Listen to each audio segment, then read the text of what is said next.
Sopir sudah diingatkan penumpang tapi masih ngebut, tragedi odong-odong ditabrak kereta, tewaskan 9 warga satu kampung. Duka menyelimuti warga Cibetik RT 10 Kelurahan Pengapelan, Kecamatan Walantaka, Kota Serang, Banten. 9 warga kampung tersebut meninggal dunia jadi korban kecelakaan maut odong-odong ditabrak kereta api pada Selasa 26 Juli 2022. 9 korban meninggal itu terdiri dari 1 anak-anak, 2 bayi, dan 6 orang dewasa. Sementara beberapa orang lain masih dalam perawatan di rumah sakit. Kecelakaan terjadi di perlintasan kereta tanpa palang di Kampung Toples, Desa Silebu, Kecamatan Keragilan, Serang, Banten pada Selasa 26 Juli 2022. Sementara sopir odong-odong berinisial JL, 27 tahun, dalam kondisi selamat. JL telah diamankan di Polsek Keragilan guna dilakukan pemeriksaan lebih lanjut.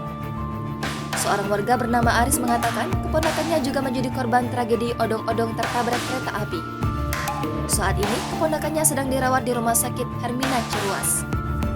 Kata Aris, menurut keterangan dari keponakannya, saat kejadian odong-odong melaju dari Cilebu menuju Walantaka. Ada 2 odong-odong, yang satu sudah duluan, satu lagi yang ditumpangi ponakan Aris mengejar.